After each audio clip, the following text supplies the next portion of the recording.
सारा क्षणिक है और आत्मा एक नित्य है। आत्मा का अनुभव बस एकमात्र नित्य है। कहा न राज को कर नमन, करो महान यह कार्य। आप्त ज्ञान की प्राप्ति है, मंगलमय सुख सार। मंगलमय सुख सार।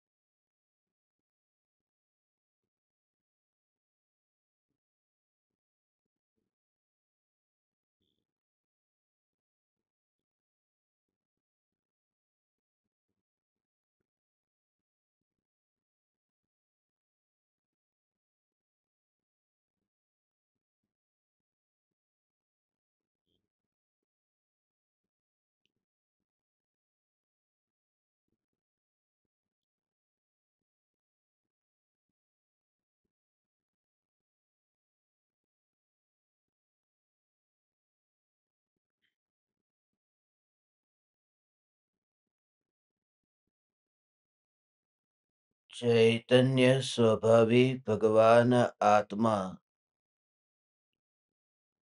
यही चैतन्य समयसार है।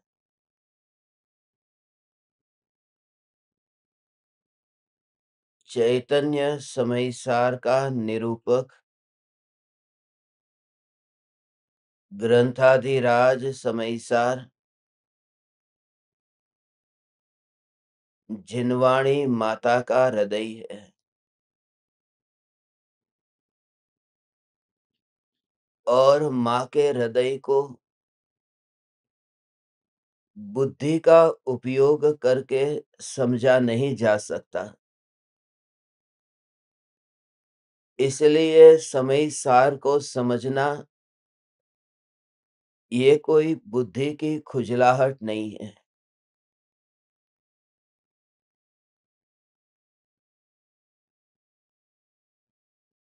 जो संसार परिभ्रमण से थक चुका है और जिसकी प्यास इतनी बढ़ चुकी है कि मैं अब चैतन्य अमृत का, ज्ञानामृत का पान करूं, अब मैं अपने से अधिक देर तक मुंह मोड़कर रख नहीं सकता। ऐसे जीवों के लिए आचार्य कुंद देव ने अनहद वात्सल्य और करुणा के बादल बरसाए हैं। अब तक हमारी चर्चा 18वीं गाथा तक हो चुकी है। 12वीं गाथा तक समय सार की विषय वस्तु समझाकर संक्षिप्त में मुक्ति का मार्ग समझाया। 13 से लेकर 18 गाथा तक दृष्टि के विषयभूत भगवान आत्मा को समझाया है। आज से एक नया प्रकरण शुरू होने जा रहा है।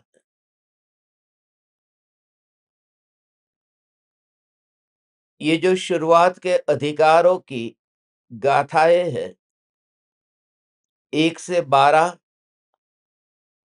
13 से 18 और आज से हम प्रारंभ कर रहे हैं 19वीं गाथा। 19 से लेकर 25 तक की गाथा में एक ही विषय है। ये तीसरा भाग होगा। उसके बाद आगे आएगा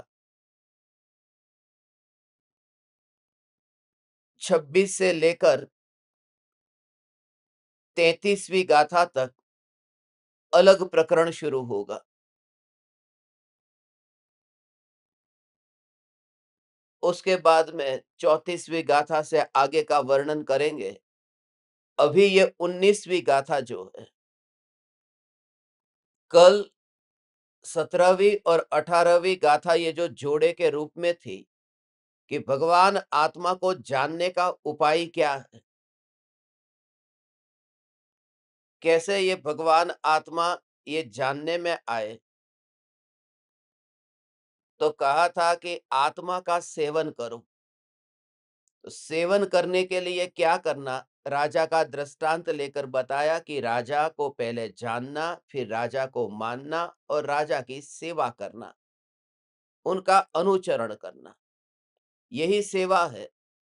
अब भगवान आत्मा की सेवा कोई ऐसे तो नहीं हो सकती, क्योंकि जिसको अभी हमने जाना ही नहीं है, उसकी सेवा भी कैसे करें। तो जानने पर जोर देकर के पहली बात कही कि भगवान आत्मा को जानना है। ये सेवा का अर्थ कोई पैर दबाना, ऐसी सेवा नहीं है, क्योंकि आत्मा के तो पैर होते ही नहीं। ये सेवा का अर्थ कोई सेवन करना नहीं है, जैसे सप्त व्यसन का सेवन आदि होता है, तो ऐसा कोई सेवन नहीं है। यह सेवन का अर्थ जानना, मानना और उसी में स्थिर करना, उसी में ही जम जाना, इसका नाम सेवन है। आज 19वीं गाथा में शिष्य की शंका के उत्तर के रूप में कुंद आचार्य ने ये गाथा लिखी है। शिष्य ने शंका की है कि भगवान आत्मा का ये स्वरूप तो आपने अद्भुत बताया कि आबाल गोपाल सभी को यह भगवान आत्मा निरंतर अनुभव में आ रहा है। यदि ये निरंतर अनुभव में आ रहा है, तो फिर यह भगवान आत्मा कब तक अज्ञानी रहेगा, अप्रतिबुद्ध रहेगा। जब इतना वैभव भरा हुआ है, तिल में इतनी शक्ति है कि इतना तेल भरा है, तो कब तक यह शक्ति सिर्फ शक्ति के रूप में रहेगी और व्यक्त नहीं होगी। ये स्थिति, ये शिष्य की जो शंका है, इस शंका के लिए ही ये 18वीं 19वीं गाथा आज हम प्रारंभ करते हैं। पहले गाथा पढ़ लेते हैं।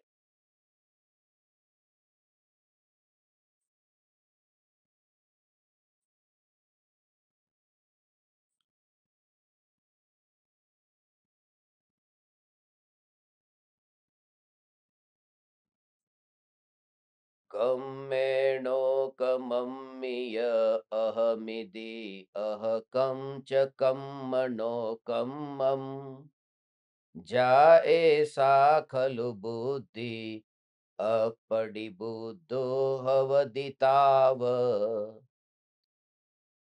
जब तक यह आत्मा ज्ञानावरण आदि द्रव्य कर्मों, मोह राग द्वेषादि भाव कर्मों एवं शरीरादि 9 कर्मों में अहम बुद्धि रखता है, ममत्व बुद्धि रखता है, यह मानता रहता है कि ये सभी मैं हूं और मुझ में ये सभी कर्म 9 कर्म हैं, तब तक अप्रतिबुद्ध रहता है, अज्ञानी रहता है।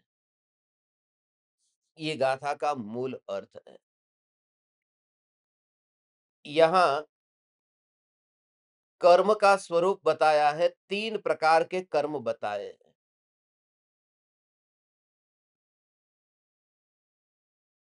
जब तक यह आत्मा ज्ञानावरण आदि द्रव्य कर्म, ये पहला, फिर मोह राग द्वेष आदि भाव कर्म और शरीर आदि 9 कर्म में अहम बुद्धि रखता है, ममत्व बुद्धि रखता है। अहम बुद्धि माने एकत्व बुद्धि। ये 3 प्रकार के कर्म का संक्षिप्त स्वरूप समझते हैं कि ये आत्मा कर्म में अपनापन रखता है, इसका भाव क्या है? कर्म 3 प्रकार से है, भाव कर्म, द्रव्य कर्म और नौ कर्म। उसे ऐसे समझेंगे तो और अब समझ में आएगा। देखो, ये है पहला वाला, ये पहली उँगली है यहाँ की, ये है भाव कर्म, ये दूसरी और तीसरी उँगली को जोड़ा बना दिया। ये है दूसरी, ये दूसरा है द्रव्य कर्म और ये तीसरा है नौ कर्म। तो ये 4 उँगली मत देखना, अभी 3 देखना। पहला भाव कर्म, दूसरा द्रव्य कर्म और तीसरा नौ कर्म। जो द्रव्य कर्म है, उसमें 2 भेद है, घाती कर्म और अघाती कर्म। ये भेद द्रव्य कर्म के भेद है। तो इस तरह से भाव कर्म, घाती कर्म वाला जो द्रव्य कर्म, अघाती कर्म वाला द्रव्य कर्म और नौ कर्म। जो अघाती कर्म के फल में प्राप्त होता है, उसे कहते हैं नौ कर्म। और घाती कर्म के उदय से जो मिलता है, ऐसे मोहराग द्वेष के भाव, उसका नाम है भाव कर्म। तो इस तरह से ये द्रव्य कर्म के उदय 2 प्रकार से आते हैं। एक तो संयोग के रूप में और एक संयोगी भाव के रूप में। तो संयोग के रूप में है, उसको तो नौ कर्म कहा, और संयोगी भाव के रूप में होते उसे भाव कर्म कहा। ये भाव कर्म माने आत्मा में उत्पन्न होने वाले मोह राग द्वेष के भाव, उनका नाम है एक शब्द में भाव कर्म। नौ कर्म क्यों कहा? ये अंग्रेजी वाला नौ कर्म नहीं है। संस्कृत भाषा में ये नौ शब्द का अर्थ ईषद होता है। ईषद कहो, किंचित कहो, अल्प कहो, कि उसे भी किसी अपेक्षा से किंचित कर्म कहा है। नौ कर्म को, शरीर को भी कर्म कहा है। जैसे वो कषाय के साथ में है ना, कषाय और नौ कषाय। जैसे अनंतानुबंधी क्रोध मान माया लोभ प्रत्याख्यान प्रत्याख्यान संज्वलन और फिर हास्य रति अरति, ये नौ नौ कषाय है। तो नौ कषाय माने उसे भी अल्प कषाय कहा है। ऐसे ही ये देह को अल्प कर्म कहा है, नौ कर्म कहा है। वो क्यों कहा? क्योंकि ये देह भी किसी अपेक्षा से, निमित्त की अपेक्षा से, नए कर्म बंध का कारण बनता होने से उसे नौ कर्म कहा है। निमित्त की अपेक्षा से इस तरह से कथन किया है। तो ये 3 प्रकार के कर्म हुए, भाव कर्म, द्रव्य कर्म, नौ कर्म। भाव कर्म जो है, वो भाव कर्म में मोहराग द्वेष के जो भाव आत्मा में उत्पन्न होते हैं, उन भावों को, और द्रव्य कर्म जो आत्मा में सब बंधे हुए कर्म है। जैसे कहा ना, वो तेल लगाया है शरीर के ऊपर और रजकण आकर के शरीर के ऊपर चिपक जाते हैं। तो रजकण रजकण के कारण ऐसे ही नहीं चिपकते। जिसके शरीर के ऊपर तेल नहीं है, उसको नहीं चिपकते, और चिपके तो भी खिर जाते हैं। तो वो तेल जो है, वो तेल की वजह से चिपक रहे, शरीर की वजह से भी नहीं, और रजकण की वजह से भी नहीं, वो तेल की वजह से चिपक रहे। ऐसे ही आत्मा है माने शरीर, रजकण माने वो कारमान वर्गणा, और तेल माने वो मोहराग द्वेष के भाव। वो भाव की वजह से वो तेल का काम करते हैं, जिससे वो धूल आकर के चिपकती है, कर्म चिपकते हैं। ये व्यवहार का कथन है। यहाँ पर वो गाथा याद मत करना, 14वीं गाथा, अबद्ध स्पृष्ट भगवान आत्मा तो कर्म को छूता भी नहीं है। ये पूरा व्यवहार का कथन बताया है कि इस प्रकार से आत्मा द्रव्य स्वभाव से शुद्ध होने पर भी पर्याय में भटक रहा है। क्योंकि भटकने की बात है ना, कब तक ये अज्ञानी रहेगा, कब तक ये संसार परिभ्रमण करेगा? तो उसकी प्रक्रिया, उसका जो कारण है, वो यहाँ बताया जा रहा है। इसलिए कौन सी अपेक्षा कहाँ घटित करना, ये बात खास। गुरुदेव के पास भी लोग जाकर के कहते, जब ये 19वीं गाथा गुरुदेव लेते थे ना, तो गुरुदेव को कहते, आत्मा तो शुद्ध है, अबद्ध स्पृष्ट है, आप ये क्या कह रहे? जब भी कोई बात ऐसी प्रवचन में आती, गुरुदेव के पास में लोग पहुंच जाते, और गुरुदेव का एक ही मास्टर आंसर था, हर बार एक ही जवाब देते। जो भी कोई भी प्रश्न लेके जाए, कि आप तो ऐसा कह रहे हैं, वहां तो ऐसा लिखा है, वहां तो ऐसा लिखा है, गोमट सार में ऐसा लिखा है, प्रवचन सार में ऐसा लिखा है, आज तो आपने प्रवचन में ये कहा। गुरुदेव एक ही उत्तर देते थे, बधी खबर छे, हमको बस सब पता है, मगर यहाँ अपेक्षा अलग है और वहां की अलग है। माने तू कोई ऐसी बात लेके नहीं आया जो हमको नहीं पता थी, बधी खबर छे।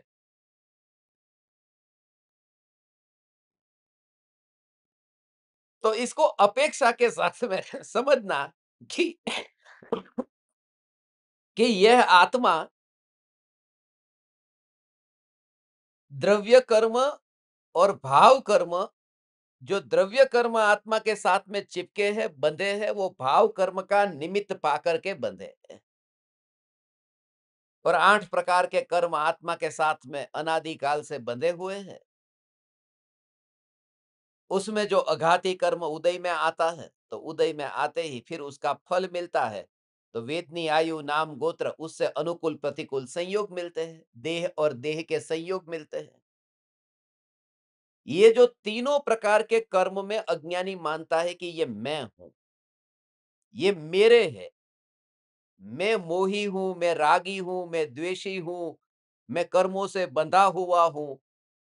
अब ये बात आ गई ना, ये कर्मों से बंधा हुआ है, ये बात तो मान ली, द्रव्य कर्म से बंधा हो। मगर ये तू मान लेगा और वो 14वीं गाथा में अबद्ध स्पृष्ट कहा था ऐसा नहीं मानेगा, तब तक अज्ञानी रहेगा। ये जीव कब तक अज्ञानी रहेगा? जब तक 14वीं गाथा में जो कहा था वह भगवान आत्मा को नहीं मानेगा, तब तक अज्ञानी रहेगा। तो उस बात का मना नहीं किया है, वो ही सत्य है। मगर अज्ञानी इस वजह से है कि वो कर्म में अपनापन करता है। और कर्म जो है, उसमें जो भाव कर्म और द्रव्य कर्म, ये भाव कर्म है ना, उसमें स्थूल और सूक्ष्म, कौन सा कर्म स्थूल है, कौन सा सूक्ष्म है? कि भाव कर्म है वो तो आत्मा के भाव है, इसलिए वो तो सूक्ष्म है। और जो कर्म है वो तो पुद्गल है, कार्मण वर्गणा है, फिजिकल है, इसलिए वो स्थूल है। ऐसा नहीं है, ये उल्टी परिभाषा होती। ये जो बात है ना, अब मैं आपसे पूछूं कि भगवान आत्मा की बात सूक्ष्म है कि राजा ऋषभ देव के पुत्र का नाम भरत और बाहुबली था, ये बात सूक्ष्म है? कौन सी बात सूक्ष्म है? भगवान आत्मा में अनंत ज्ञान है, शक्ति है, आनंद है, और भगवान आत्मा निर्विकल्प स्वरूप है, ये बात इतनी सूक्ष्म है कि भरत चक्रवर्ती की 96,000 रानी थी, वो बात सूक्ष्म है। जगत को क्या लगता है कि जब भगवान आत्मा की बात आती है, तो लगता है कि ये बात कितनी सूक्ष्म बात चल रही है। और भरत चक्रवर्ती के 96,000 रानियां थी, वो तो स्थूल बात है, उल्टा है, ऐसा नहीं है। भरत चक्रवर्ती की 96,000 रानियां थी, वो सूक्ष्म बात है। और ये मैं भगवान आत्मा हूं, ये ज्ञान अनुभव में आ रहा है, ये स्थूल बात है। ये स्थूल सूक्ष्म का हिसाब कैसे होता है कि जो हमारे ज्ञान में समझ में आ जाए वो स्थूल है, और जो केवल ज्ञान में जानने में आए वो सूक्ष्म है। तो मैं गिनती करने थोड़ी जाऊंगा भरत चक्रवर्ती की 96,000 रानियों की, वो तो केवल ज्ञान में जानने में आएगा। जो केवल ज्ञान का विषय बनता है उसको सूक्ष्म कहते हैं, और जो मुझे भी अभी इस भूमिका में अनुभव में आ सके वो स्थूल है। कर दिया ना भगवान आत्मा इतना सरल। वो जो कथानुयोग जो है, वो कथानुयोग की बात बहुत सूक्ष्म बात है। हम सूक्ष्म विषय को अभी नहीं ले रहे, हम तो स्थूल विषय को ले रहे हैं। ये कठिन बना दिया गया है, कठिन नहीं है। यदि वो सिद्ध करना हो तो कैसे सिद्ध करोगे आप कि उनके दो बेटे थे भरत और बाहुबली, और वो 60,000 बरस के लिए युद्ध के लिए निकले थे? कैसे सिद्ध करेंगे, दो व्यक्ति बैठेंगे तो? मगर भगवान आत्मा ज्ञान स्वरूप है, ये दोनों बैठे तो अभी सिद्ध हो सकता है ना। उसके लिए केवल ज्ञान नहीं चाहिए, जो है उससे वो सिद्ध हो सकता है। आपके पास में 100 रुपये है और आपको फ्रूट खरीदना है, तो बाजार में खड़े हैं, तो फ्रूट आप अभी खरीद सकते हैं, मगर वहां मर्सिडीज है वो नहीं खरीद सकते। उसके लिए शक्ति जो है वो आपके पास में अभी कहाँ प्रकट हुई है, हाथ में है ही नहीं।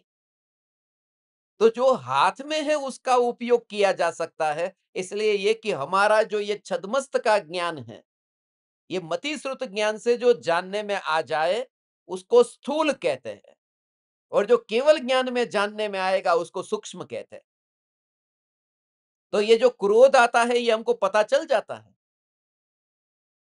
जो विकार उत्पन्न होते हैं उसका पता चलता है कि नहीं चलता, तो चल जाता है। तो इसलिए विकारी भाव है वो स्थूल है, और ज्ञानावरणादि 8 कर्म सूक्ष्म है, क्योंकि वो हमें इंद्रियों से नहीं जानने में आते।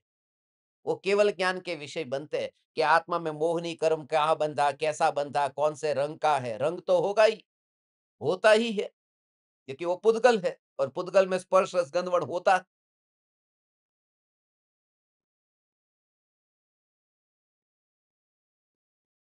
हम बोलते भी है कि नहीं कि ये जो है ना वो बहुत कर्म, बहुत भारी कर्म उदय में आ रहे हैं। भारी माने हल्का भारी, ये पुद्गल का ही तो गुण है।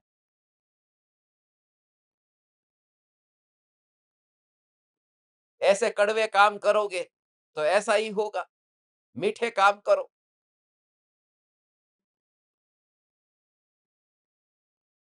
काले काम करोगे, ये काला रंग, ये रंग, कर्म में भी रंग होते हैं, क्योंकि वो पुद्गल है। ये द्रव्य कर्म की बात कर रहे हैं।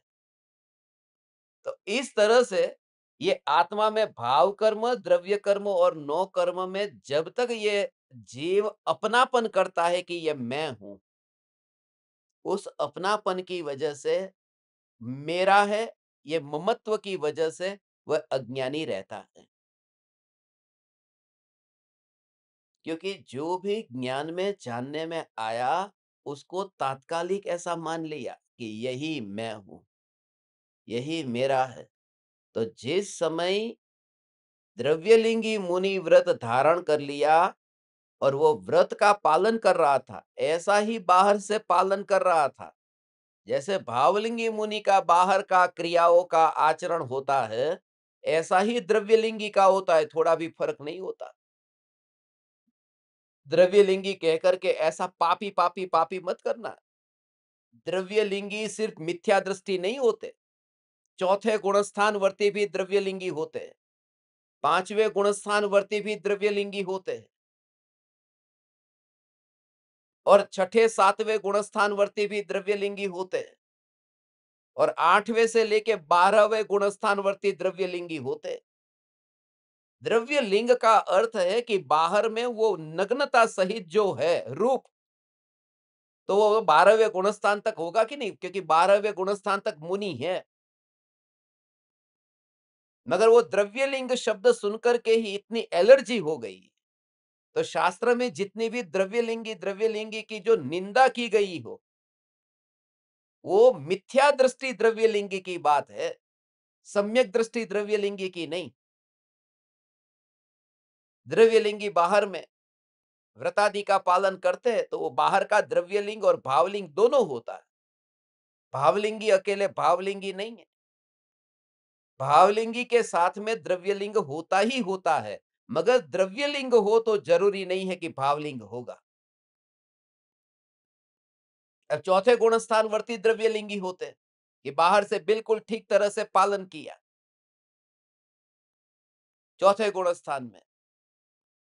अब आपने ये सुना है ना कि ऐसा होता है कि कोई चक्रवर्ती है, तीर्थंकर है, अब दीक्षा लेने का भाव आया, तो कैसे भाव आया? पहले सातवें गुण स्थान में लीन हो गए कपड़ा पहन करके, कि जब इतनी परिणति निर्मल होने लगी तो जंगल में गए, वस्त्र उतार दिए। तो वस्त्र उतार दिए, अभी तो वस्त्र उतार करके ध्यान में लीन होंगे तब सातवां गुण स्थान आएगा। तो जब तक वो सातवां नहीं आता तब तक चौथा ही है, और कपड़े पहने नहीं है। तो द्रव्यलिंगी मुनि तो होंगे कि बाहर में तो व्रत, बाहर की क्रिया तो बिल्कुल ऐसी ही है, और अंदर में परिणति इतनी निर्मल नहीं हुई शुद्धोपयोग के बल पर कि उस दशा को वे पाए, सातवें गुण स्थान को।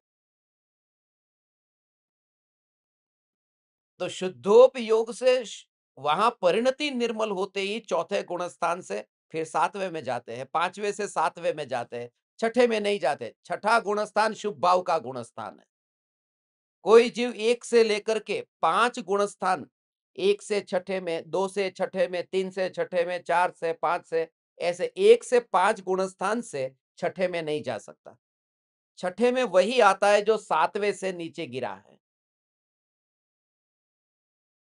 क्योंकि छठे गुणस्थान में शुभ भाव है।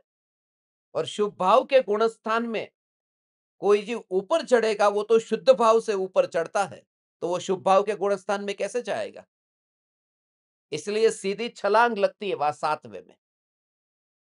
तो कोई जीव पहले से सातवें में जाता है, मिथ्या दृष्टि है, द्रव्यलिंगी है, बाहर में कपड़े ही नहीं है, 28 मूलगुण का पालन कर रहा है, और एक साथ में ऐसा अपूर्व पुरुषार्थ हुआ कि आत्मा के ध्यान में लीन होते ही तीन कषाई चौकड़े के उदय का अभाव हुआ और सीधा सातवें गुण स्थान में गया। एक एक एक समय में निर्विकल्प ध्यान हुआ कि सीधा ही सातवें गुण स्थान में। सम्यक दर्शन ही होते ही सीधा सातवां गुण स्थान, चौथा पांचवा आया ही नहीं बीच में।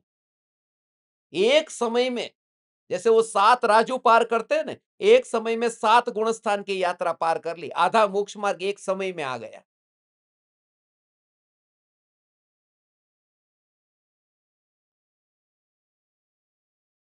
तो ये भगवान आत्मा कब तक अज्ञानी रहेगा? जब तक ये कर्मों को अपना मानेगा।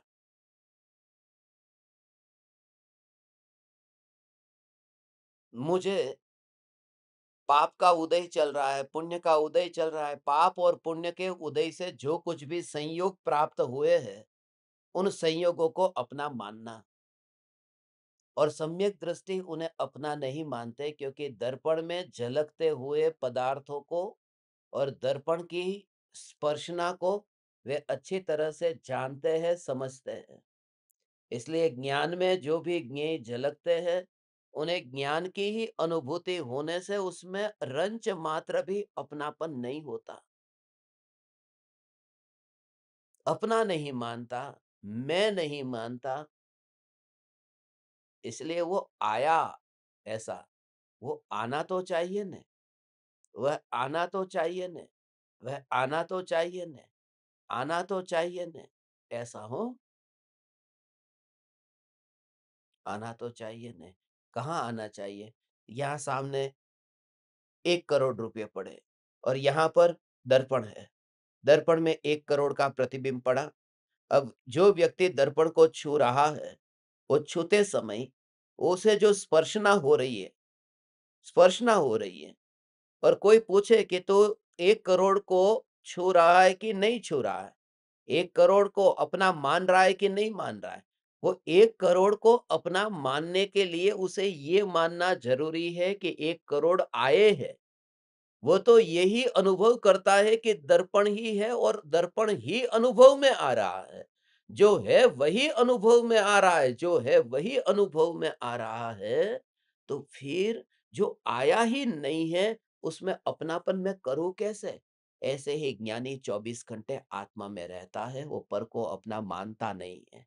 अपना मानने के लिए होना तो चाहिए न। कहाँ है वे? जहां मैं निवास करता हूं, जहां मेरा विस्तार अनुभव में आ रहा है, वहां तो ज्ञान का फैलाव है। वो ज्ञान ही ज्ञान फैला हुआ है। इसलिए एक समय में सारे संयोग से, संयोगी भावों से, नौकर्म से एक समय में अपनापन छूट जाता है। इसलिए ये पहले बता दिया, ये गाथा बाद में बताई, पहले भगवान आत्मा बता दिया कि मैं ऐसा शुद्ध चैतन्य तत्व, कुछ ऐसा मिले तो सही जिसकी और दृष्टि की जा सके। वरना कहो कि मोह छोड़ दे, राग छोड़ दे, समय सार में वहां से शुरुआत ही नहीं की। मैं ऐसा समय हूं, मैं ऐसा समय सार हूं, मैं अबद्ध स्पृष्ट ऐसा भगवान आत्मा हूं। ये जो विशेषण बता करके आत्मा को कहा,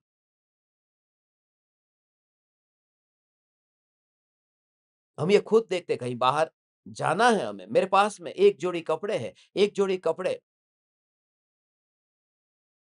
अभी सूखे हैं, सूख रहे हैं, अब जो कपड़े मैंने पहने वो कपड़ा पहन करके ही मैं स्नान करने लग जाऊँ, ये काम नहीं करता।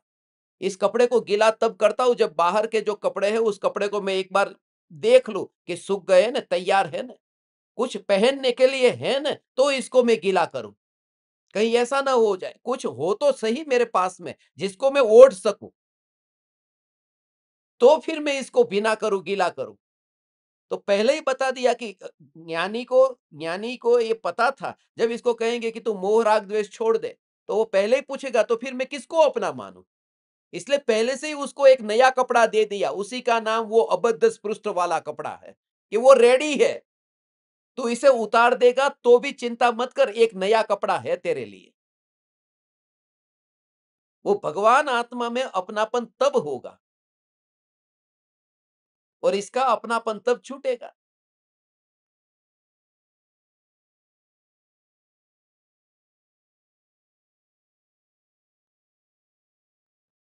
जब तक ये अज्ञानी ये भाव कर्म और द्रव्य कर्म 9 कर्मों में अपनापन करता है, तब तक ये अज्ञानी है।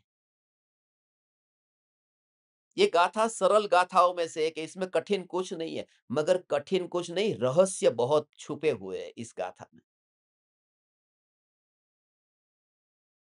कि हम शरीर को अपना मानते हैं और शरीर के साथ-साथ में शरीर के संयोगों को अपना मानते हैं और राग और द्वेष के भावों को भी अपना मानते हैं।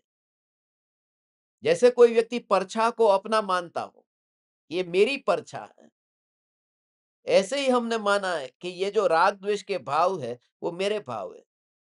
वो परछा का कारण मैं नहीं हूँ, परछा का कारण तो वो सूर्य है। दिन में सूर्य होता है, सुबह के समय परछा लंबी होती है, दोपहर के समय छोटी होती है और फिर रात को परछा नहीं होती। हम मानते हैं कि वो परछा मेरी वजह से है। वो राग और द्वेष के भाव मेरी वजह से नहीं है, उसके पीछे कोई और कारण है, वही सूर्य है। सूर्य माने कर्म का उदय। कभी तीव्र उदय है तो तीव्र भाव है, मंद उदय है तो मंद भाव है। मेरी सत्ता उस परछा में कुछ करने नहीं चाहती। और कोई तलवार लेकर के परछा को मारे तो हमें लगता है कि मैं कट जाऊंगा। तो ऐसा फासला होना चाहिए कि जब वो भाव बढ़े घटे, तब मेरे को कोई भी स्पर्शना भी नहीं हो रही है, ऐसा प्रयोग तुम करो तो सार्थक है।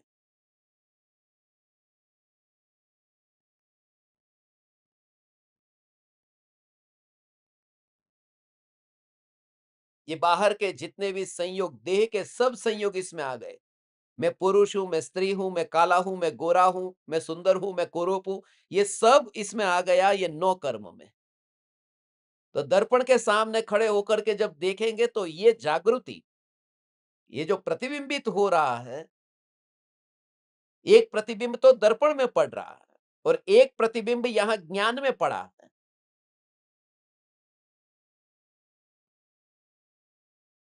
ऐसा ज्ञान में प्रतिबिंब पड़ा है। दर्पण में जो प्रतिबिंब पड़ता है उसका भी प्रतिबिंब ज्ञान में पड़ता है। हम जब दर्पण में अपने चेहरे को देखते हैं, उस समय हमको लगता है कि ये देखो दर्पण में चेहरा प्रतिबिंबित हुआ। मगर वो प्रतिबिंबित हुआ, ये जो हो रहा है ना, वह भी ज्ञान में प्रतिबिंबित हो रहा है यहाँ पर। प्रतिबिंब वहां नहीं पड़ रहा, प्रतिबिंब यहाँ पड़ा है।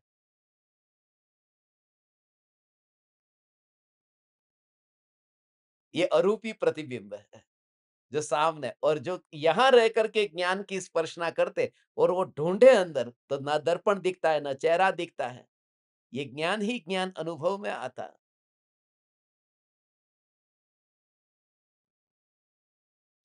ये कहते हैं कि पुण्य के और पाप के उदय से जो संयोग प्राप्त होते हैं, इस संबंध में एक भ्रांति होती है, वो समझ लेना। पुण्य के उदय से वस्तु मिलती है। कहते हैं ना कि आपके पास में मानो आपको 1 करोड़ रुपए मिले पुण्य के उदय से, और कोई पाप का उदय आया कि चोर लेकर के चला गया। ऐसा होता है ना? 1 करोड़ मिले पुण्य के उदय से और पाप का उदय आया कि चले गए। ऐसा नहीं है, ये सिद्धांत नहीं है। 1 करोड़ रुपए मिले चलो पुण्य के उदय से, मगर चोर लेकर के पाप के उदय से नहीं गया है। वो पुण्य का उदय पूरा हो गया और वो चोर लेके चला गया। पाप के उदय की बात ही नहीं है उसमें। वो पुण्य का उदय जितना था वो खत्म हो गया है। तो उसमें पाप को जोड़ने की ज़रूरत क्या है? क्योंकि वस्तु जब चली जाती है हमसे दूर, उसमें पाप का उदय लेंगे, तो समोसरण भगवान का चला गया, तो भगवान का पाप का उदय आ गया। तो अनंत काल तक पाप का उदय रहेगा, क्योंकि अनंत काल तक समोसरण चला गया। कि जितना पुण्य का उदय था उससे समोसरण की रचना हुई थी, उतना पुण्य का उदय उदय में आकर के चला गया, खत्म हो गया। तो समोसरण भी खत्म हो गया, उदय का अभाव हो गया। तो जब कोई वस्तु हमसे दूर जाती है, वो पाप के उदय से तो जाती ही नहीं है, उदय से तो मिलना ही मिलना होता है। पुण्य के तो फिर पुण्य पाप का गणित क्या है? कि पुण्य के उदय से अनुकूल संयोग मिलते हैं और पाप के उदय से प्रतिकूल संयोग मिलते हैं। ये कर्म का गणित है। अनुकूल पत्नी मिली तो पुण्य के उदय से, प्रतिकूल पत्नी मिली पाप के उदय से, अनुकूल बेटा मिला, आज्ञाकारी बेटा मिला पुण्य के उदय से, और कोई मिल गया औरंगजेब जैसा, तो वो भी क्या पुण्य के उदय से मिला? वो पाप के उदय से मिला, प्रतिकूल बेटा मिला। तो जो संयोग मिलते हैं उनमें दो प्रकार से, पुण्य का उदय और पाप का उदय।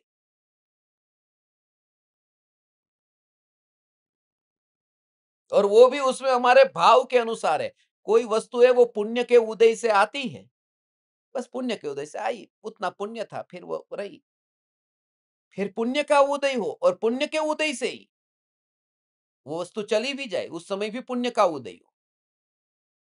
हमने भोजन किया, अब इतना हलवा खाया, पुण्य के उदय से मिला ना।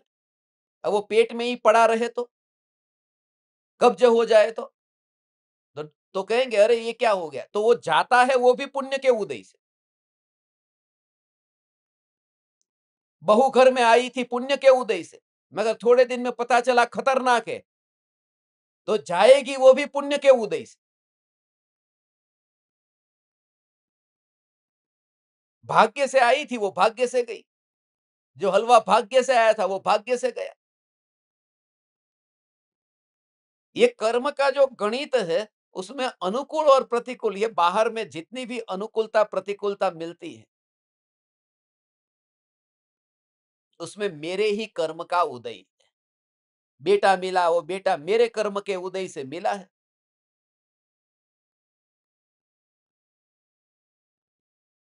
और इस दुनिया में मैथिली शरण गुप्त ने लिखा है, सबसे ज्यादा प्रतिकूल हो तो बेटा है, क्योंकि बेटा पैदा होते ही पत्नी को छीन लेता है। उसने तो एक कविता लिखी है बुद्ध के जीवन पर, यशोधरा के ऊपर कविता लिखी कि जब बुद्ध छोड़ करके चले गए और बिना बताए चले गए थे, तो यशोधरा ने सोचा कि ऐसा क्या मैंने किया था। तो वो सोचती रहती है कि मैंने क्या अपराध किया था। मैथिली शरण गुप्त ने उस कविता में ऐसे प्रस्तुत किया है कि वो सोच रही है, वो सोचती होगी या नहीं सोचती होगी पता नहीं, मगर मैथिली शरण गुप्त ने उसे सोचाया है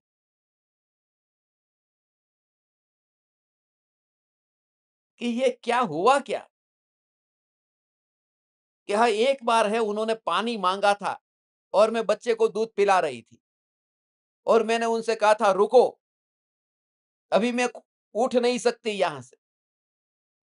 उस बात का उनको बुरा लग गया होगा, और फिर वो विकल्प चले चले चले कहां तक बात पहुंचाई है उन्होंने। मगर बेटा पैदा होते ही पति को टाइम पर पानी नहीं मिलता है, तो उन्होंने तो वो सिद्ध कर किया है कि उसको कहा कि बेटे को दूध मिलेगा मगर आपको पानी ही मिलेगा, और वो भी पानी तब मिलेगा जब बेटा दूध पी लेगा, नहीं तो ले लो अपने हाथ से।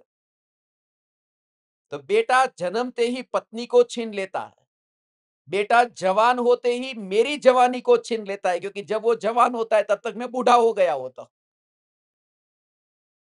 तो जिसको दुनिया में ऐसा कहते हैं कि ये बेटा मुझे मिला, ये बाहर के सब संयोग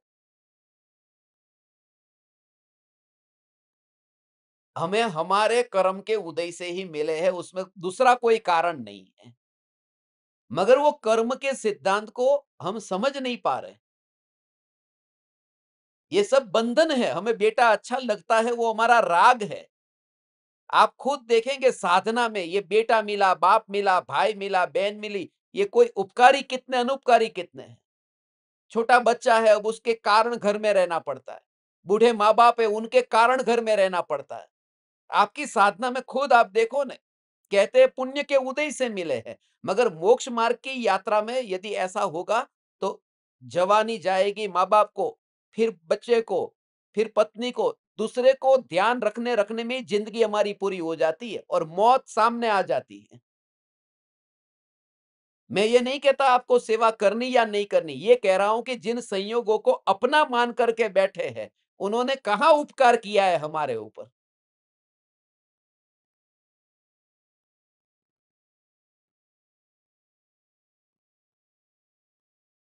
जो सर्वार सिद्धि के देव होते हैं, मुनिराज, आपको सर्वार सिद्धि के देव तो पता है ना? वो सर्वार सिद्धि के देव, सर्वार्थ सिद्धि जो जगह है, वो इस दुनिया की सबसे खतरनाक जेल है। सर्वार सिद्धि के देव, और सर्वार सिद्धि के देव माने एकावतारी देव, जो जेल में बंधे हुए देव है।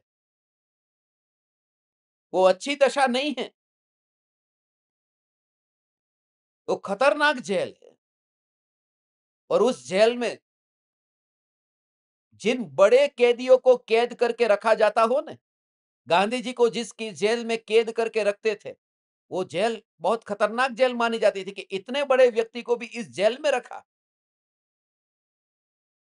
तो जो छठे सातवें गुणस्थान में झूलने वाले मुनिराज थे, वे मुनिराज जिस जेल में जाकर के रहते हैं, वो सर्वार सिद्धि की जेल है। भावलिंगी मुनि, कौन समझे इतना सूक्ष्म भाव। और ये बात कैसी है मालूम है? वो जेल कैसी खतरनाक, कैसी सजा है वह, कि आपने परीक्षा देने गए और परीक्षा देने में किसी के वो नकल करते हुए पकड़े गए, और आप 7वीं कक्षा में पढ़ रहे हैं, नकल करते हुए पकड़े गए, तो आपको क्लास में से निकाल दिया। तो फिर क्या होगा कि अगले साल फिर दोबारा परीक्षा दे दो। चलो आपको सस्पेंड भी कर दिया कि अब 3 साल तक आप परीक्षा नहीं दे पाएंगे, मगर 3 साल तक परीक्षा नहीं देकर के आप 7वीं कक्षा तो पास तो रहेंगे ना। आप 7वीं कक्षा में ही रहे ना।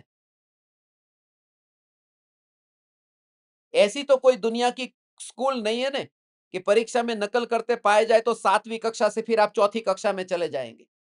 ये सर्वार सिद्धि ऐसी जेल है कि जहां 7वें गुणस्थान में झूलने वाले मुनिराज चौथे गुणस्थान में नीचे गिर जाते हैं।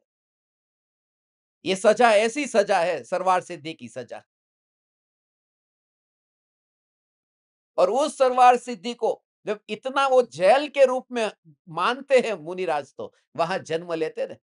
कहां हर अंतर मुहूर्त में आत्मा के ध्यान में लीन, और कहा 6 महीने में एक बार आत्मा के ध्यान में लीन। बस श्रेणी ही लगानी थी। ये कितने सहदेव और नकुल रह गए, युधिष्ठिर, भीम और अर्जुन वो 7वें गुणस्थान से श्रेणी लगा करके वो गए मोक्ष में, और ये दोनों सर्वार सिद्धि में देव बन गए, गए जेल में फिर। और जेल भी 2-4 साल की नहीं, 33 सागरोपम वर्षों की जेल।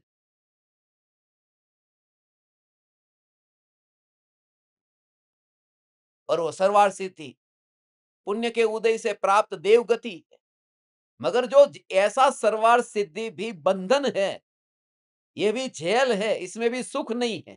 मुझे आपको ये बताना है, जब सर्वार सिद्धि ऐसा जेल है, तो हमने जो थोड़ा बहुत छोटा बहुत ये महल बना लिया पाप की कमाई इकट्ठी करके, हाँ, वो तो पुण्य से मिला है सर्वार सिद्धि तो।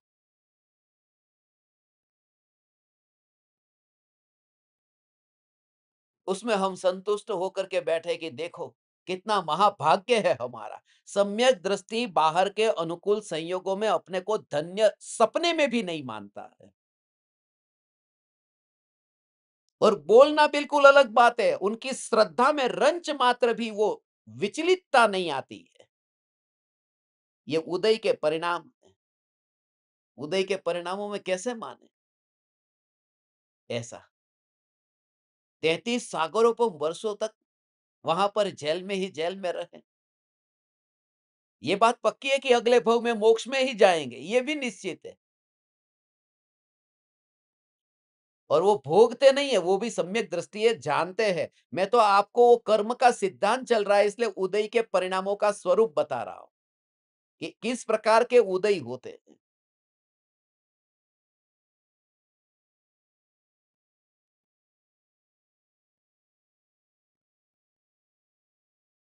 ऐसा सर्वार्थ सिद्धि भी हमें प्राप्त न हो, भावना तो यही पाना, ऐसा सर्वार्थ सिद्धि भी हमें नहीं चाहिए। ऐसे सर्वार्थ सिद्धि के देव कि जिन देवों को, जो सौधर्म इंद्र होता है उसको तो जन्म कल्याणक में आने का भाव आता है तीर्थंकर के, मगर लौकांतिक देव को जन्म कल्याणक में आने का भाव नहीं आता। लौकांतिक देव तो ब्रह्मचारी देव है, उन्हें तो दीक्षा कल्याणक में आने का भाव आता है। गर्भ कल्याणक, जन्म कल्याणक में नाचने गाने के प्रसंग में वे नहीं आते। मगर सर्वार्थ सिद्धि के देव तो पांचों कल्याणक हो जाए तो भी नहीं आते, उन्हें इतना भी विकल्प नहीं आता। ऐसे देव भी जब जेल को काट रहे हैं, तो किस पुण्य के उदय में फिर मैं अटक रहा हूं।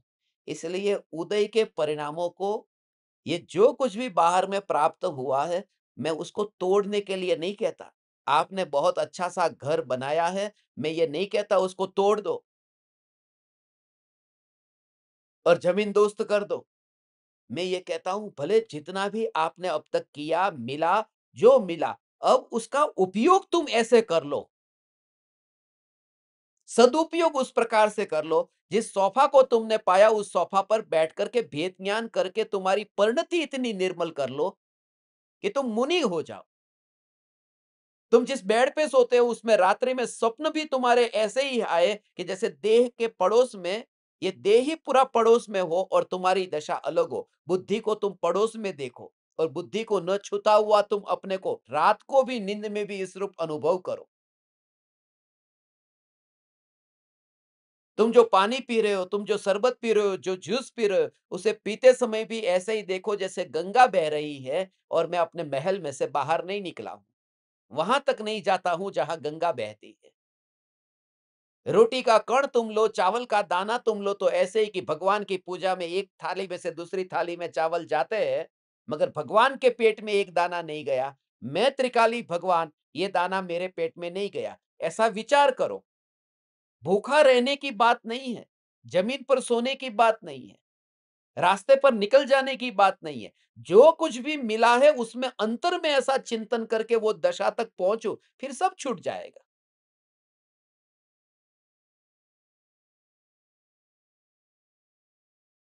नहीं तो राग का फिर द्वेष में परिवर्तन हो जाएगा। ऐसा ये स्वरूप है। कि अरे ये तो कैसे कर्म के उदय से मिले। ये सब जो मिले हैं वो मिले हैं। एक घर में ही कितनी मान्यता वाले लोग हैं। तुम्हें ये पसंद है, घर वाले को किसी और आश्रम में जाना पसंद है, किसी और को और आश्रम में जाना पसंद है। मैं ऐसे ज्ञान दीपकों को जानता हूं, उनके हृदय को जानता हूं। मजबूरी में जाना पड़ रहा है उनको, गृहस्थी में घर में झगड़ा ना हो जाए उस वजह से। बाकी ऐसा शुद्ध चैतन्य का माल कहीं उनको भी पता है नहीं मिल रहा है, मगर फिर भी विरोध नहीं करना। जैसे घर मिला, दुकान मिली, ऐसे ये पति मिला, पत्नी मिली, परिवार मिला। अपना काम करके निकल जाना, कहीं झंझट में नहीं पड़ना। समझ लेना सरवार सिद्धि के देव भी वहां कैसे रहते हैं, मुझे भी यहाँ ऐसे ही रह के निकल जाना। क्योंकि बंध जो है वो आत्मा की परिणति से है, बाहर की क्रिया से नहीं है।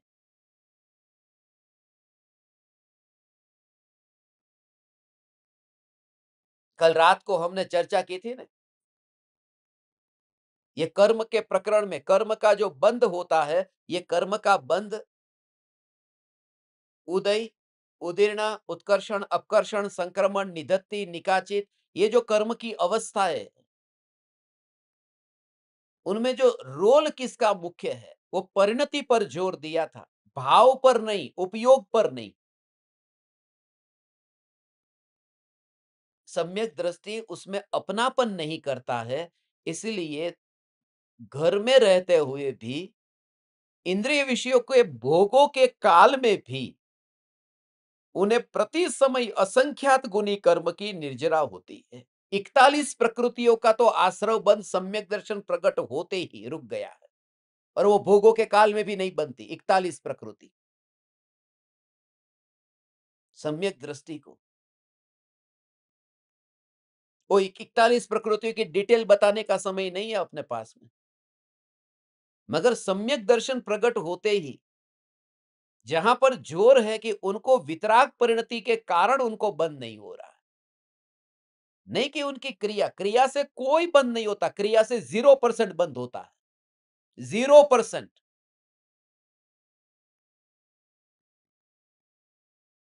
बाहर की क्रिया से इसलिए आगे आएगा कि ज्ञानी की पहचान कैसे करे फिर, कि नहीं पहचान कर सकोगे बाहर की क्रिया से। एक ही घर में रहते हैं, एक साथ में रहते हैं, एक साथ में ऐसा बर्ताव करते हैं कि पता ही नहीं चले। अब सम्यक दृष्टि है वो मिथ्या दृष्टि की सेवा करेगा? सम्यक दृष्टि मिथ्या दृष्टि की सेवा कैसे करेगा? करेगा।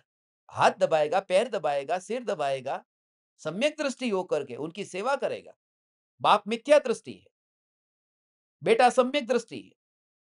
बेटा उस भव में मोक्ष में जाने वाला है और बाप उस भव में नरक में जाने वाला है, तो भी ऐसे सेवा करेगा जैसे अज्ञानी भी नहीं करते हैं। इतने पैर दबाएगा उस बाप के जो नरक में जाने वाला है, उसकी आज्ञा में रहेगा, जैसा कहेगा ऐसा करेगा, तो भी मोक्ष में जाता है।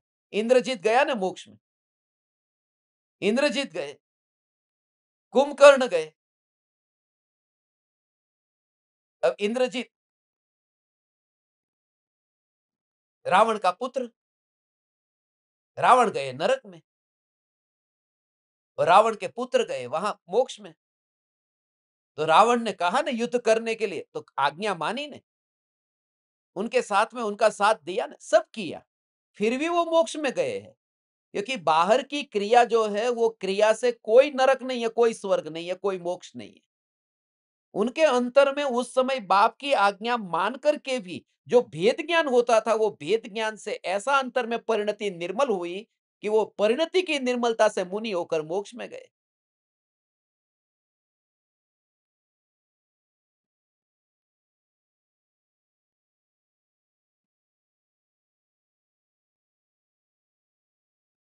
तो बाहर से पता ही नहीं चलता, इसलिए ज्ञानी की बाहर की क्रिया देखो, तो अज्ञानियों के साथ में ऐसे बैठे हैं, बात कर रहे हैं कि उनकी संगति में क्यों रहते हो? शराबी मित्र क्यों बनाए हैं? मांसाहारी मित्र क्यों बनाए हैं? उससे कोई फर्क नहीं पड़ता है।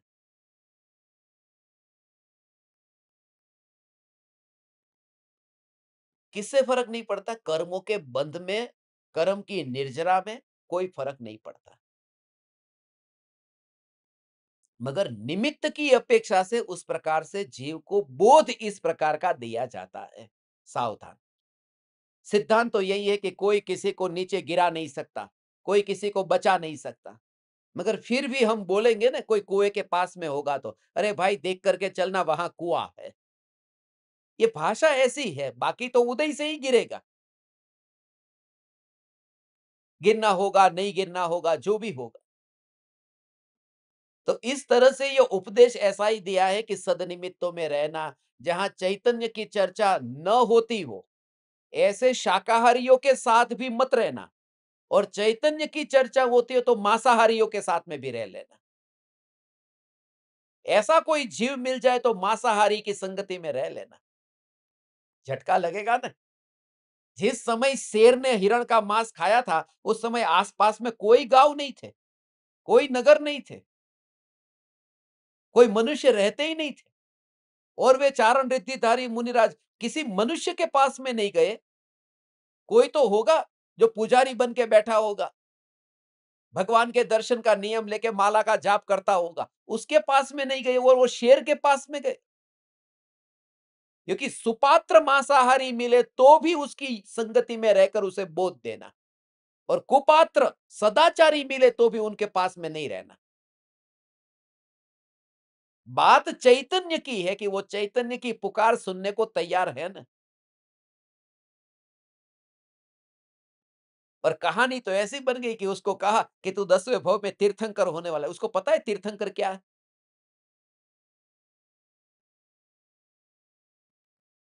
तेरे लिए ये काम शोभा नहीं देता। शेर की लैंग्वेज में बोध दे दिया वो तो। वो बात ऐसी थी कि तू 10वें भव में तीर्थंकर होने वाला है, ये सुनकर के शेर को जाति स्मरण ज्ञान हो गया और उसने सम्यक दर्शन पाया, और फिर बस उसका मोक्ष का मार्ग चालू हो गया। ये बात झूठी है। तो 10वें भव में तीर्थंकर होने वाला है, ये सुनकर के उसे सम्यक दर्शन हो गया। 10वें भव में तीर्थंकर होने वाला ये जब सुना, ये सुनकर के ये जो तीर्थंकर होने वाला ये उदय का परिणाम है, उससे न्यारा जो ध्रुव चैतन्य है यही मैं हूं, ये ध्रुव में जब वो लीन हुआ तो सम्यक दर्शन हुआ। कोई तीर्थंकर होगा इस वजह से सम्यक दर्शन हो जाएगा? तो फिर ध्रुव का बोध ही क्यों दिया भगवान ने समोसरण में? एक बात खास याद रहे कि सम्यक दर्शन की प्राप्ति में ध्रुव तत्व के आश्रय के बिना नहीं हो सकता। ये तो कथा कहानियां ऐसी बन गई, कहानियां ऐसे ही तो बनती है फिर। अरे 7वें नरक में नारकी भी ध्रुव के अवलंबन के बिना उसका भी सम्यक दर्शन नहीं होता। वो बोलने में ऐसा आता है कि नरक में वेदना इतनी होती है कि वेदना नाम का एक सम्यक्त्व होता है, वेदना सम्यक्त्व। मगर वो वेदना सम्यक्त्व जो है वो वेदना से नहीं होता। इतनी वेदना होती है कि नारकी को सम्यक दर्शन हो जाता है। जब वेदना इतनी होती है तब नारकी पूर्व के संस्कार से भेद ज्ञान करता है कि ये वेदना मेरा स्वरूप नहीं है, ये ज्ञान में झलक रही है, और जो झलक रही है वहां ज्ञान ही अनुभव में आ रहा है। वो ज्ञान सत्ता मात्र मैं भगवान आत्मा, ऐसा मान करके नारकी सम्यक दृष्टि होता है। और लिखने वाला लिख देता है कि वेदना के काल में भी सम्यक दर्शन पाया, वेदना सम्यक दर्शन का कारण बन गई।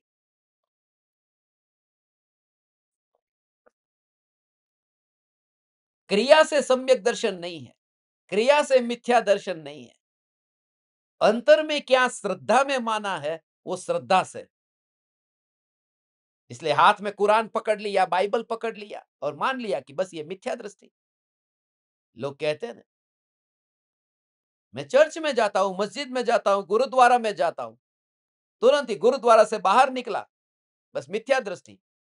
और दिगंबर जैन मंदिर में से बाहर निकला, सम्यक दृष्टि। ये सम्यक दर्शन इतना सस्ता मत करो, इतना हल्का मत करो, सस्ता नहीं, हल्का। कि वो देह की क्रिया से उसका ऐसा नाता नहीं है कि कुरान हाथ में लेते ही मिथ्या दर्शन। अन्य मत के ग्रंथ हाथ में लिए नहीं होते। तो टोडरमल जी ने मोक्ष मार्ग प्रकाशक में अन्य मत का निराकरण कैसे किया कि नैयायिक क्या कहते हैं, वैशेषिक क्या कहते हैं, योग क्या कहते हैं, मीमांसक क्या कहते हैं, चारवाक क्या कहते हैं, बौद्ध क्या कहते हैं, सांख्य क्या कहते हैं, ये सब कैसे लिखा? किसी को कहा होगा कि तू पकड़ के रख, मैं दूर से पढ़ूंगा, मैं छूऊंगा नहीं। तो हाथ में तो पकड़ा था ना। और मंदिरों में क्या-क्या चल रहा है अन्य मत में, कैसे उन्होंने लिखा? सपने में आया था, देखा तो होगा ना। तो जाना, देखना, छूना ये मिथ्यात्व नहीं है। मिथ्यात्व श्रद्धा में है, उसका तो ऑपरेशन ही हम नहीं करते। दूसरों की लकीर को छोटा बताने के लिए कैसे भी करके अपनी लकीर को बड़ा बताने के लिए दूसरे की छोटी बताते हैं। इसने ये गलत कर दिया, ये गलत कर दिया। इससे तो आज लुंगी पहन करके भगवान का अभिषेक कर दिया। अब लुंगी पहन के अभिषेक कर दिया, भ्रष्ट हो गया। धोती पहन के करना चाहिए। ये धोती ये धोती अनादिकाल की है। यहाँ कपड़े भी बदलते रहते। साउथ इंडिया में तो वहां पर लुंगी पहनते, तो वो भगवान का अभिषेक करेंगे, लुंगी पहन के करेंगे। लुंगी धोती से कोई फर्क नहीं पड़ता है। मगर एक बार ये धोती चालू हो गई तो फिर बस अब धोती ही होनी चाहिए। ये क्रिया इतनी घर कर जाती है कि मूल तत्व है वो साइड में रहता है कि भगवान वितरागी है और मुझे उनके जैसा होना है। वहां पहले लुंगी और धोती दिखाई देती है।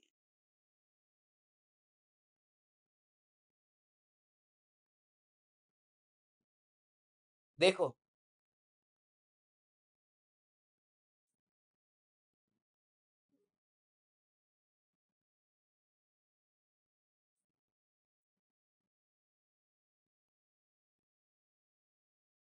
संसार के परिभ्रमण के कारण कर्म तीन प्रकार के होते हैं। भाव कर्म, आत्मा में उत्पन्न होने वाले विकारी भाव। द्रव्य कर्म, विकारी भावों के निमित्त से आत्मा में बनने वाली कार्माण वर्गणा। और नौ कर्म, भाव कर्म में निमित्त होने वाले संयोग, जैसे कि शरीर, धन, वैभव, घर, परिवार। आत्मा शरीर में रहता है और विकारी भाव आत्मा में रहते हैं, फिर भी आत्मा उन दोनों से न्यारा है। जैसे कि किसी व्यक्ति की तुलना उसके पिता और उसके बच्चे के साथ की जाती है, वहां उसका पिता शरीर की तरह समझना, ऐसा शरीर की तरह है और उसका बच्चा विकारी भाव की तरह है। लेकिन वह व्यक्ति स्वयं उन दोनों से न्यारा है। पिता को छोड़ना आसान है, मगर बेटे को छोड़ना बहुत मुश्किल है। देह को छोड़ना आसान है, लेकिन देहादि संयोगों में अपनापन छोड़ना अति कठिन है। संयोगों में अपनापन छोड़ना, अपनापन माने वही भाव, मिथ्यात्व। ये जो दृष्टांत दिया है, ये पिता का दिया है। एक व्यक्ति है, वो पिता से भी अलग है और पुत्र से भी अलग है। तो मैं आत्मा हूं, ये शरीर से भी अलग हूं और राग द्वेष से भी अलग हूं। व्यक्ति जिस में रहता हूं, ये मैं जिस में रहता हूं उससे भी मैं अलग हूं और मुझ में जो रहता है वो राग द्वेष, उससे भी मैं अलग हूं। तो आत्मा शरीर में रहता है और आत्मा में राग द्वेष रहते हैं। आत्मा राग द्वेष में नहीं, आत्मा शरीर में रहता है और आत्मा में राग द्वेष रहते हैं। आत्मा जिसमें रहता है उससे भी जुदा है और आत्मा में जो रहता है ऐसा राग द्वेष, उससे भी आत्मा जुदा है। वो आम जो है, वो आम कहते हैं ना, ये बाजार से आम खरीद के लेके आए, वो छिलका भी है, वो भी आम कहते हैं। गुठली को भी आम कहते हैं, पूरा लेके आए ना। मगर आम तो असली क्या है? वो छिलका भी आम नहीं है और गुठली भी आम नहीं है। अंदर जो आम है वही आम है जिसका जूस बनता है। तो छिलका माने देह, गुठली माने ये मोह राग द्वेष के भाव, मिथ्यात्वादी। और आम जो जिससे जूस बनता है वो आत्मा, वो रस, ज्ञान का रस, ये चैतन्य रस। समझ में आया? ये छिलका जो है, ये छिलका इतना खतरनाक नहीं है, ये गुठली खतरनाक है, क्योंकि उस गुठली को बोने से नया आम पैदा होता है। ये जो बीज है वो मिथ्यात्व का, वो खतरनाक है, शरीर खतरनाक नहीं है, क्योंकि वो मिथ्यात्व के बीज से फिर नया जन्म मरण होता है, नया संसार बढ़ता है। और कंजूस लोगों की ये आदत होती है, वो ज्यादा तो छिलका और गुठली ही चूसते रहते हैं, आम तो साइड में ही पड़ा रहता है।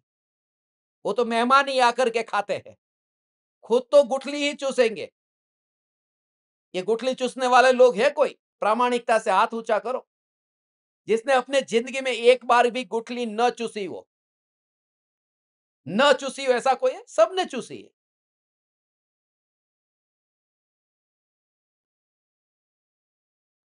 और आम कोई दूसरा, ये कोई है गुठली नहीं चूसने वाला। देखो एक आध मिला, मगर उसने आम भी नहीं चूसा होगा। है? ये जो बात है कि गुठली को कब तक चूसते रहोगे। और वो जो आम है वो मेहमान खाते, मेहमान खाते माने वो मेहमान, माने वो उपयोग जो है वो उदयाधीन भावों में जाकर के ऐसे ही व्यर्थ में जा रहा है, मैं उसका भोग नहीं कर पा रहा हूं। उपयोग उपयोग में नहीं समाता है, पर में ही भटक रहा है। और मैं राख को चखता रहता हूँ। बहुत सी बातें हैं, 1 घंटा बहुत कम पड़ता है, मगर फिर भी खींच-खींच करके भी आपको 2-5 मिनट तो बिठा ही देता हूँ। आप परमात्माओं का अनंत-अनंत उपकार है मुझ पर कि आपके योग में रह कर के मेरा इतना समय सत्संग में रहता है। सुबह ताजगी भरी हो जाती है और दिन भी ऐसा चैतन्य की मस्तीमय हो जाता है। आज चतुर्दशी है, रात्रि ध्यान प्रयोग भी होगा 10 बजे और सभा का अपना धर्म शिष्यों के लिए सेशन होगा, उसका समय आपको बता दिया जाएगा। चैतन्य समय सार, चैतन्य समय सार, चैतन्य समय सार।